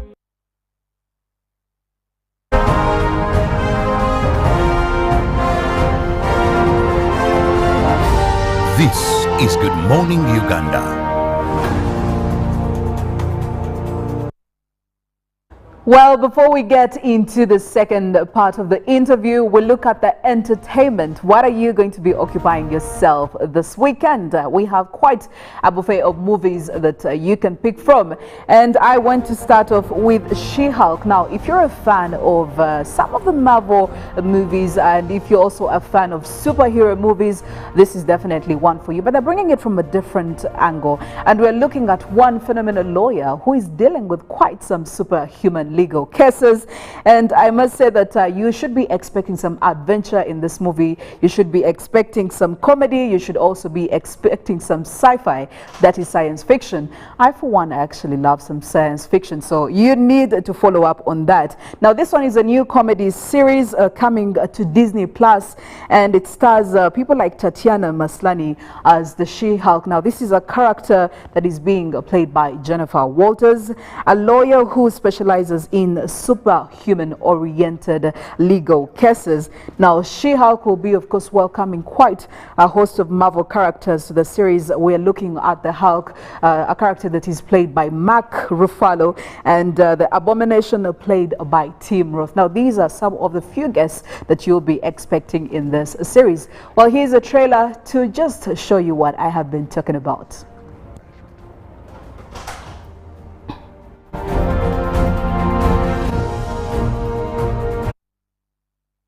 Play the board, not me. Patience. Oh, Yeller. Checkmate. Hey guys. Yep. We got explosion in your park.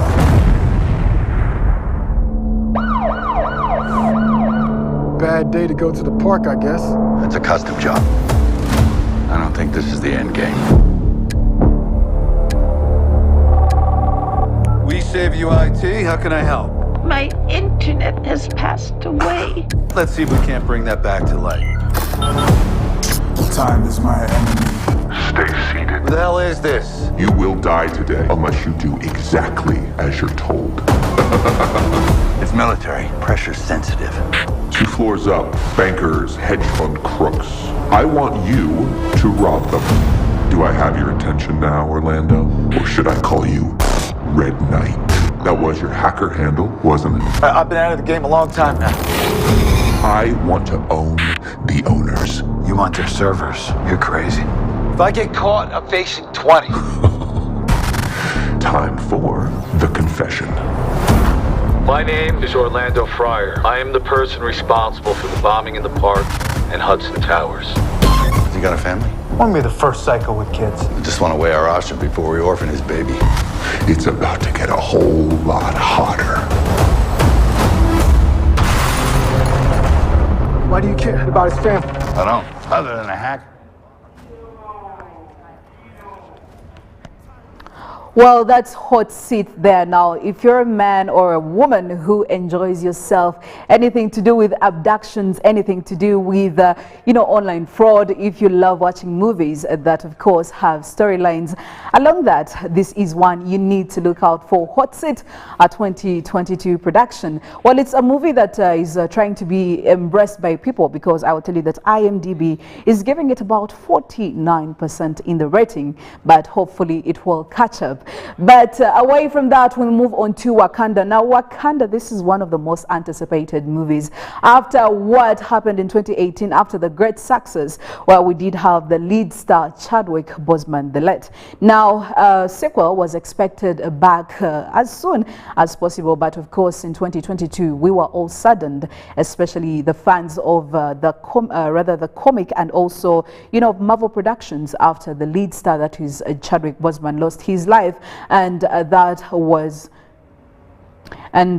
was so unlucky for us, because he did lose his life to cancer. But I'll tell you that the trailer has come out and we're very, very excited, expecting, of course, some of the characters we did see in the very first Black Panther. Expect people like Letitia Wright, expect Angela Bassett, expect Florence Kasumba, our very own. I can tell you that the cast is really, really very exciting. But the question remains, who is going to be taking on the mantle of who the next Black Panther will be and who will be taking on the costume. But before we get into the trailer of that, we do have a second interview coming in from Felix Nkunda, who is at the Law Development Center, and we hear what he has to say to us. Felix.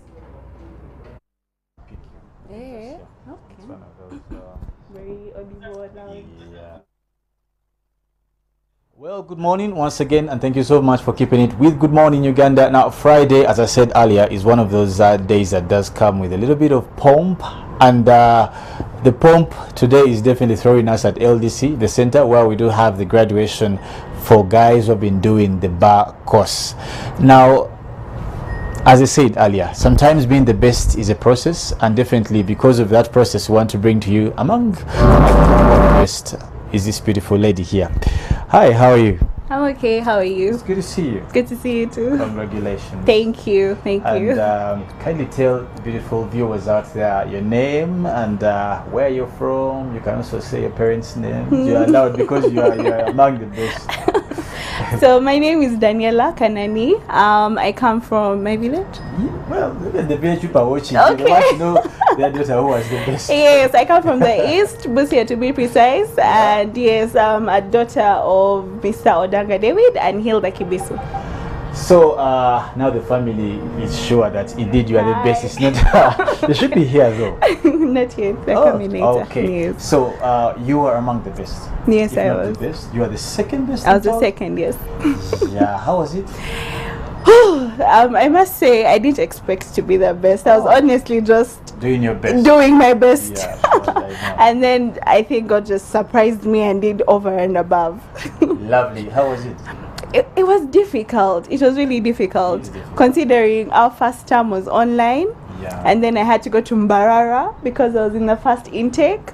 So adjusting to a new environment while adjusting also to the high pressure that LDC comes with, it wasn't easy. But I think what made it easier was my support system, my family, the faculty also did its best. They used to come to Mbarara to teach us during the week, So it was accommodative. So before LDC, you were from which university in particular? Before LDC, I was at Uganda Christian University. Mukono? Yes, Mukono. Okay, at least you well represented the people from UC, the class of 2020. Okay. Excitement is good. What next after this, honestly? So that's the question every graduate does not want. What next? But currently I'm practicing tax, which is quite interesting. So I hope to venture into corporate and commercial practice. Yeah, so LDC created that love for corporate and commercial. Yes. Well, that's lovely. And all I can say is the sky is the limit, as I said earlier. But probably just want to get a message from you to your other graduates and probably the people who are coming after you. So to all the graduates, congratulations, class of 2022. I'm very proud of you. It was a hard fight, but we fought it and we ran the race. For those who are still coming, I know there are many stereotypes about LDC, about how it's hard and how they'll fail you.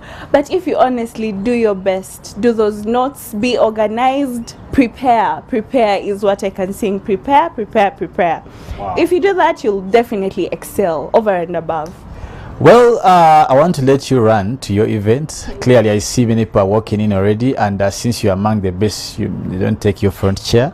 I want to wish you the best and a colorful function. Thank you so much. Okay, at least we did have a chance to have a conversation with one of the people who was the best at LDC in the Bacchus. So we also want to have a fair chat with the PR now of the center to just throw some little light on how this event will run, what to expect the people who are home, and definitely how events will be unfolding. Good morning, Sebo. Good morning, Felix. It's good to have you this morning. Good to have you too. Thank you so much for the preparation. The place looks lovely. You're welcome. It has been sort of a long process. You know, when you're going to host guests, there are so many things that you do, even in our homes. Sure. You keep moving this chair there, keep moving that. So that's what we've been doing. But we thank God that we are here finally. Yeah. Okay, so this is quite unique in its own sense, as we did talk with the director much earlier. So this making it unique, what guarantee do we give the people who are home and going to be catching this event live on UBC? Okay, I think what we can say is we have given opportunity to the world over to follow this graduation. Sure. You know, virtual or online graduation or any event. I mean, somebody who is in UK is watching us right now. Sure. But if it was just physical, it would be for this fence or this perimeter wall. So we are happy that people all over the world are watching us from all corners in Uganda, and also UBC. UBC is everywhere, and yes, and so people in Kisoro are following. Surely. Well, of course, another question before we come to the last one is that I've been asking the same question. Also, I asked the director the same question.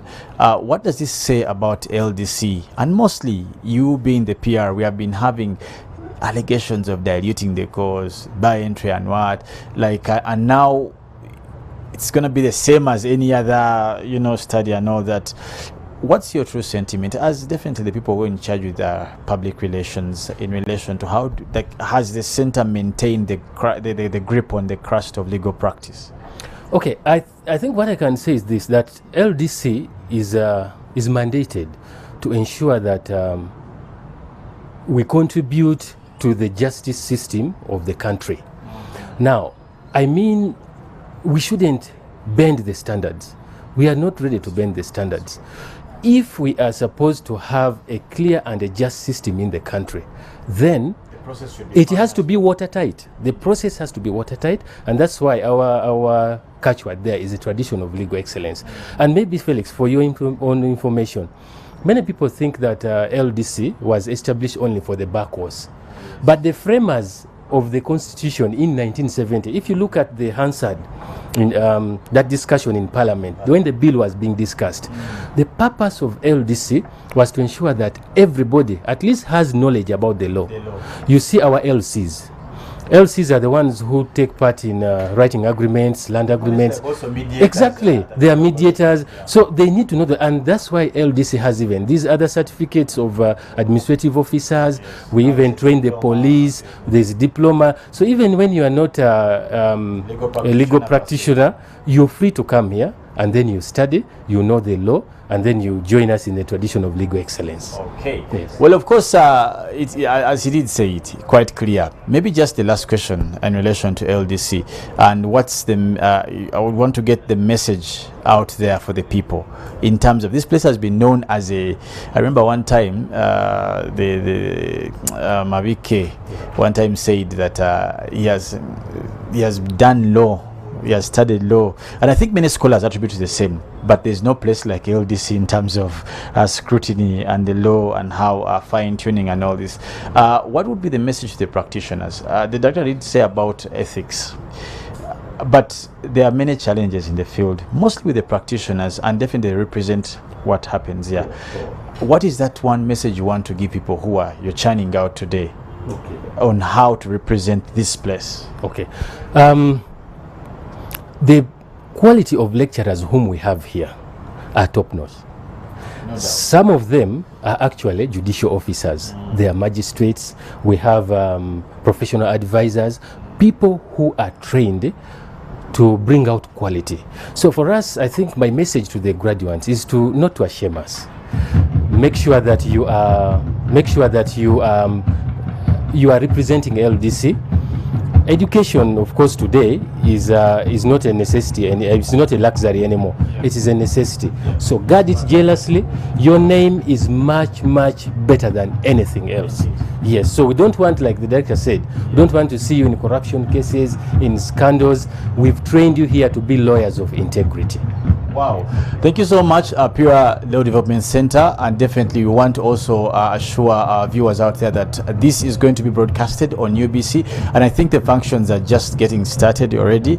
You had said the functions would start at 9. So wait that the whole program will be unveiled by 9 a.m. Please kindly follow us on a Twitter page of LDC. So we'll be live, and also YouTube channel of UBC. So you'll catch us everywhere. You can get the ceremonies online. Exactly. Twitter handle for the Uganda Law Development Center, UBC, both all our online platforms, and also live on TV, DSTV, free to air. UBC is a national broadcaster, so you can get us on any streaming device or whatever. But thank you so much for your time. Also, thank you our viewers for being with us, and of course waking up to Uganda Broadcasting Corporation.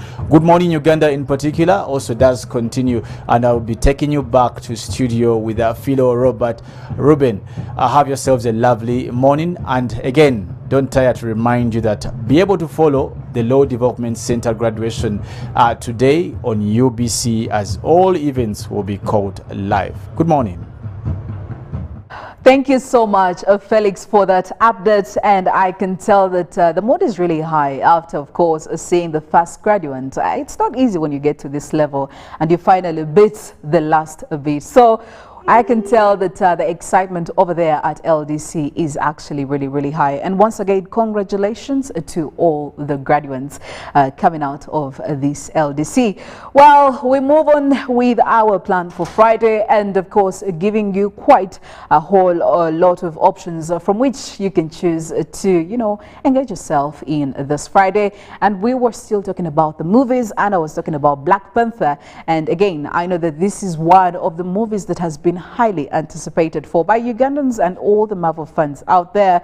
The question is, who is going to be taking up that suit, especially after we lost our lead star in the very first Black Panther back in 2018. This is, of course, the late Chadwick Boseman. Here is a trailer of what you should be looking out for in Black Panther 2.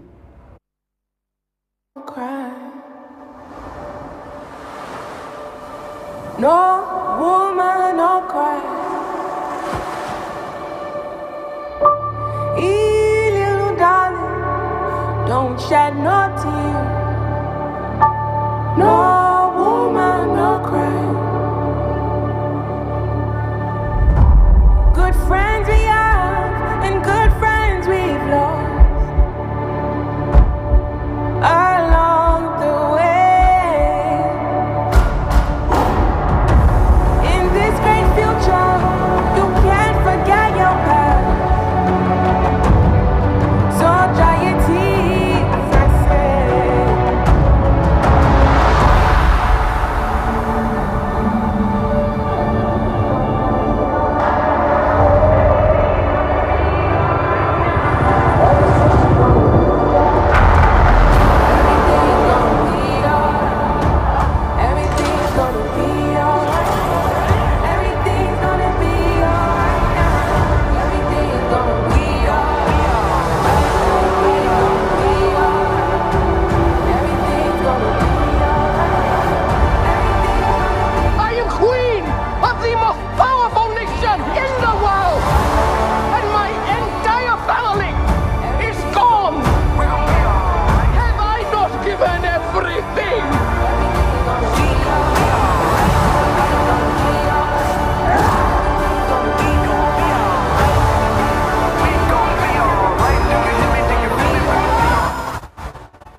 Well, there you go. Very interesting characters. And of course, Lupita Nyong'o, we are also seeing part of her. I hope she's coming in also with another big role over here. So I must say that we're excited and we cannot wait for it to come out in the cinemas.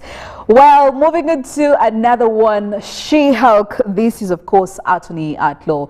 Now, if you love some comedy, if you love some legalities, if you love anything to do with imagine this combination in only one comedy series. Now, this is one to look out for, where we have a phenomenal lawyer who deals with only superhuman legal cases. Now, imagine a lady like this handling issues that have to do with some of the Marvel characters, where we see quite some guests coming in by the Hulk. Now, this is a character, of course, that was played by Mark Ruffalo. Now, you should also be expecting the Abomination again, where we did have Tim Roth, and this series is directed by Kat Koiro and Anu Valia. Jessica Gao is the head writer, and of course we're looking at this being a part of a series that is coming through Disney Plus. Let's take a look at the trailer.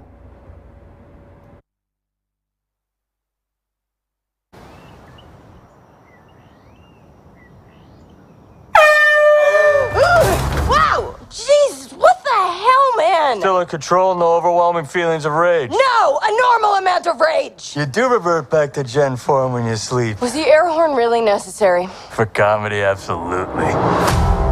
This is a multi-year journey you're about to embark on. Yes! Yeah. Who's your best friend? Mickey. Spandex. Spandex is your best friend. Being a Hulk asks for balance. You have so much more to learn. Yes! So I'm clearly nailing it at all these things. If you want to go back to your life as a lawyer, I respect that. He doesn't mean that.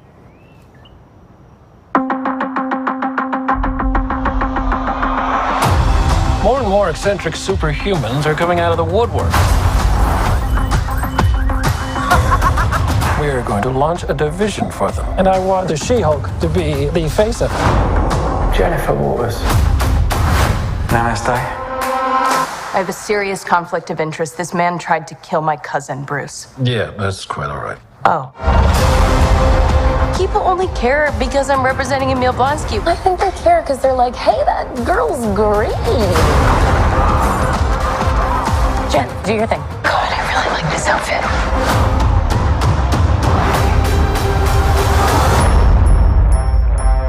I'm not proud of this. Miss Walters, we answer to a higher power. Our universe is on the edge of a precipice. I am a lawyer. We do things by the book. The Book of Ashanti. No, the Book of American laws. Whether you like it or not, you're now a superhero. Let's do this. You know that friend you had in high school? Who was way cooler than you were, attractive, got all the attention from everyone. Hello. I think Well, I'm thinking that the timing cannot be any better, seeing that we are having lawyers coming out of LDC, and this one is also legal-oriented. Well, what a timing. And of course, we're looking at Tatiana Jamila Jamil. We're looking at Josh Segara. You know, the cast is endless, doing amazing and wonderful things, and quite funny as well. So you need to look out for these and many, many more to have yourself entertained this weekend. Well, that's it from the entertainment world this morning. But we have sports updates coming in. And I do expect Ruben Mpuma Chividango to tell us more about this Commonwealth Games. You know, what are the expectations that Ugandans are having, because we do have quite a delegation. At least we know that we have the rugby sevens over there who will be putting up quite a match, and they have several countries I think they're going to be facing. One I know is that they will be facing off Australia, but they do have another one that I'm not so certain of. But Ruben is here to tell us more. Like I did say, the opening ceremony was very beautiful. They did have quite the flag unveiled, and some of the themes that they were looking at, especially for this year's Commonwealth Games, they're looking at equal opportunities, they're looking at equality, they're looking at destiny. So all this is happening in Birmingham, very beautiful city. And the opening, again, they were talking about quite a whole lot of having multicultural diversions or diversities rather coming in and showing that all of us can work together and without having any differences whatsoever. So I believe this is quite a very clean and good theme for us to work upon. Ruben will be giving us more all about this and many more when it comes to the world of sports. Good morning, Uganda Friday Special still continues right after this break. Live from Now Avenue in UBC Studios. This is Good Morning Uganda. It's Freaky Friday from Airtel. Buy or gift. Buy or give. Get the best offers on voice and data. To buy a bundle for friends and family, dial *149 *10 5 hash. Freaky Friday with Airtel. Buy or gift a bundle today. Dial *149 *10 hash to get started. Airtel, the smartphone network. Every waking day is a reminder just how beautiful this, our land, truly is. The kind of beauty that you can only find here. In the lush green all around us and the wondrous sights within. It's in the distinct aroma of our cooking to the taste of food that takes you on a journey. In the sound of homecoming and the sound of Mother Earth. In the magnificence we find on our travels and the exciting moments we experience.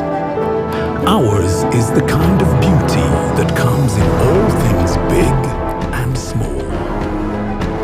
All we have to do is awaken our senses and truly enjoy what's uniquely ours.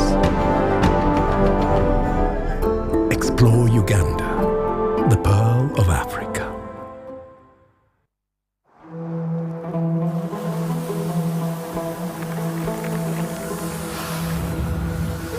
A World Cup in the desert? The first one in the Middle East. The first to be held at the end of the year? That's crazy.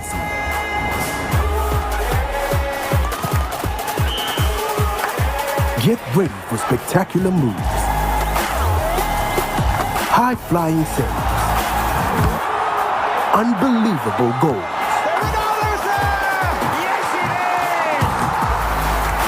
out-of-this-world celebrations. Would you believe it? What a moment here! All 64 matches live. That's over 5,000 action-packed minutes of the FIFA 2022 World Cup Qatar. Now that's crazy. Catch all the action only on SuperSport, your world of champions. On Go TV. Love it. Pick of the day on UBC. If I'm looking at issues of taxation and all that, I will definitely run for the Kateshumbas. Okay? If I look at, if I'm looking at issues of investments and what, I would definitely run. I would definitely run for Dr. Emure Kugonza and Honorable Omara. Okay. If I'm looking at issues of the law, I will run for our very, very own people. I have the Oboso Bosses, I have the Katuntus, I have the Robin Arwakojos. So everyone is talented in one way or